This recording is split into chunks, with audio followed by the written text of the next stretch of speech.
నెల జూన్ 21వ తేదీన శనివారం నాడు ఏకాదశి ఏర్పడింది. జ్యేష్ఠ మాసంలో బహుళపక్షంలో వచ్చే ఏకాదశిని యోగిని ఏకాదశి అని అంటారు. శనివారంతో ఏకాదశి కలిసి రావడం చాలా విశేషం. ఏకాదశి వేళ సుమారు 102 సంవత్సరాల తర్వాత అరుదైన పారిజాత యోగం ఏర్పడుతుంది. ఈ వీడియో మీ కంటపడిందంటే మీరు ఎంతో అదృష్టవంతులు. మరి ఎంతటి శక్తివంతమైన ఏకాదశి రోజున కొన్ని విధివిధానాలు పాటిస్తే ఇక ఈ సంవత్సరం అంతా పట్టిందల్లా బంగారమే. ఏకాదశి అంటేనే వెంకటేశ్వర స్వామికి అంకితం. శనివారంతో ఏకాదశి రావడం ఇంకా విశేషం కాబట్టి జూన్ 21 శనివారం నాడు ప్రతి ఒక్కరూ వెంకటేశ్వర స్వామిని పూజించండి. ఏకాదశి రోజున వెంకటేశ్వర స్వామిని పూజిస్తే ఇక మీ జన్మ ధన్యం అయినట్లే.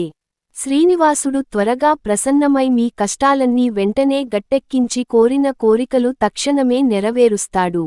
కాబట్టి ఈ ఏకాదశి రోజున ఉదయాన్నే నిద్ర లేచి ఇల్లంతా శుభ్రం చేసుకుని ఆడవాళ్లు తలస్నానం చేసి ఉప్పునీటితో ఇల్లంతా శుభ్రం చేసుకొని ఇంటి గడపలకు పసుపు రాసి ఇంటి గుమ్మం ముందు ముగ్గులు వేసుకొని ఇంట్లో దీపారాధన చేసుకోవాలి.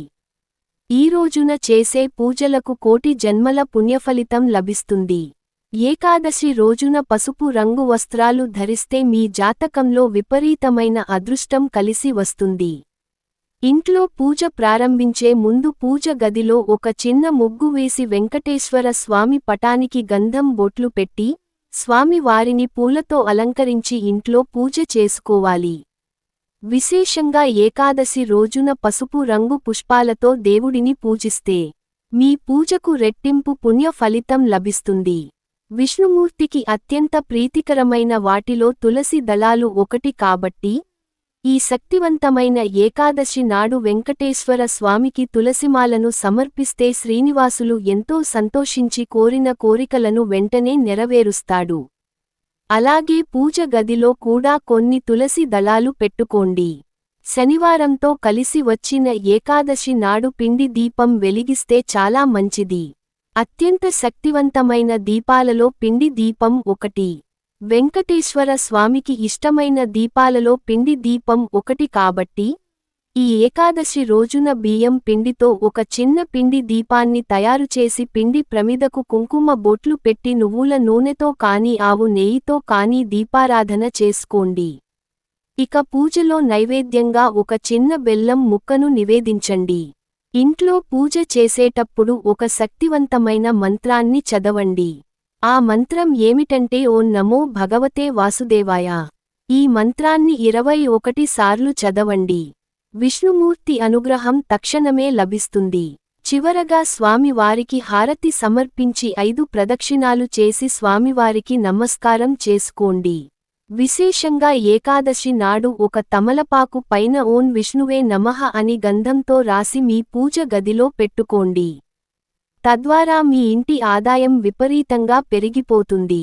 ఎవరైతే కటిక పేదరికంతో ఇబ్బంది పడుతున్నారు, తరచూ డబ్బు సమస్యలతో బాధపడుతున్నారు, అలాంటివారు ఏకాదశి రోజున తులసి మొక్కను తప్పకుండా పూజించండి. ఏకాదశి రోజున తులసి మొక్కను పూజిస్తే ఆర్థిక సమస్యలన్నీ వెంటనే తీరిపోతాయి. లక్ష్మీ కటాక్షం సులభంగా లభిస్తుంది. రావి చెట్టులో త్రిమూర్తులు కొలువై ఉంటారు. అదేవిధంగా ప్రతి శనివారం నాడు రావి చెట్టు వద్దకు లక్ష్మీదేవి వస్తుందట. శనివారం కలిసి వచ్చిన ఏకాదశి నాడు ముక్కోటి దేవతలందరూ రావి చెట్టులో నివాసం ఉంటారు. కాబట్టి ఇంతటి శక్తివంతమైన ఏకాదశి నాడు రావి చెట్టు కింద ఒక దీపం వెలిగించి రావి చెట్టుకు ప్రదక్షిణాలు చేయండి. ముక్కోటి దేవతలు ఆశీర్వాదంతో 7 తరాల ఐశ్వర్యం మీ కుటుంబానికి లభిస్తుంది. అలాగే ఏకాదశి రోజున ప్రతి ఒక్కరూ రావి చెట్టును ముట్టుకొని రావి చెట్టుకు నమస్కారం చేసుకోండి. ఈ రోజున ఎవరైతే రావి చెట్టును ముట్టుకుంటారో అలాంటి వారికి పట్టిందల్లా బంగారమయం అవుతుంది. ఎన్నో అద్భుతమైన శుభ ఫలితాలు కలుగుతాయి. అదే విధంగా ఒక రావి ఆకును తెచ్చుకొని మీ బీరువాలో కానీ మీ పర్సులో కానీ పెట్టుకోండి. ఇక మీ ఇంట్లోకి పుష్కలంగా ఐశ్వర్యం చేరుతుంది. ధనానికి లోటు లేకుండా మీ ఇంటిపై లక్ష్మీదేవి అనుగ్రహం ఉంటుంది. మన జ్యోతిష్య శాస్త్రంలో రాగి కలశానికి చాలా విశిష్టత ఉంటుంది. రాగి కలశంలో త్రిమూర్తులు నివసిస్తారు. కాబట్టి ఏకాదశి రోజున ఒక రాగి చెంబులో నిండుగా నీళ్లు పోసి మీ ఇంటి ఈశాన్యంలో పెట్టుకోండి. కుటుంబంలో ఉన్న సమస్యలన్నీ వెంటనే తీరిపోతాయి. మరీ ముఖ్యంగా ఏకాదశి నాడు సాయంత్రం 6 దాటిన తర్వాత ఇంటి గుమ్మం ముందు 2 దీపాలు వెలిగించి ఇంటి గుమ్మానికి హారతి ఇవ్వండి. మీ ఇంట్లోకి వెంటనే లక్ష్మీదేవి అడుగుపెడుతుంది.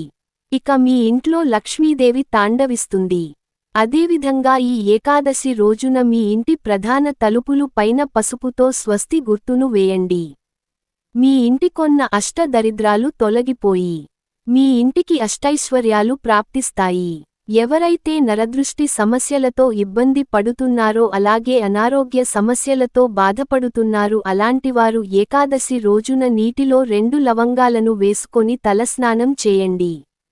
భయంకరమైన నరదృష్టి దోషాలన్నీ వదిలిపోతాయి.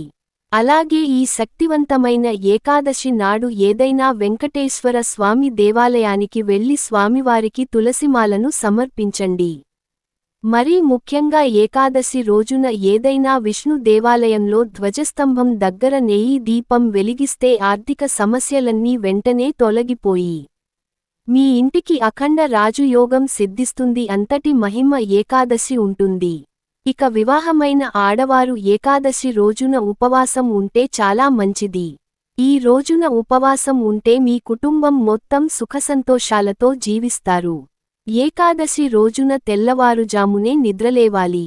అలాగే మధ్యాహ్నం సమయంలో నిద్రపోకూడదు. ఏకాదశి రోజున విష్ణు సహస్రనామాలు చదివితే కోటి జన్మలో పుణ్యఫలితం లభిస్తుంది. ఏకాదశి రోజున తులసి దళాలను కోయకూడదు. అలాగే నలుపు రంగు వస్త్రాలను ధరించకూడదు. సంతాన ప్రయత్నాలు చేసే దంపతులు ఈ ఏకాదశి రోజున రావి చెట్టుకు 11 ప్రదక్షిణాలు చేస్తే ఖచ్చితంగా సంతానయోగం కలుగుతుంది. అలాగే ఏకాదశి రోజున సాయంత్రం సమయంలో ఎట్టి పరిస్థితుల్లోనూ ఉప్పు తినకూడదు. అలాగే ఏకాదశి రోజున చేసే దానాలకు ఉత్తమ ఫలితాలు పొందవచ్చు.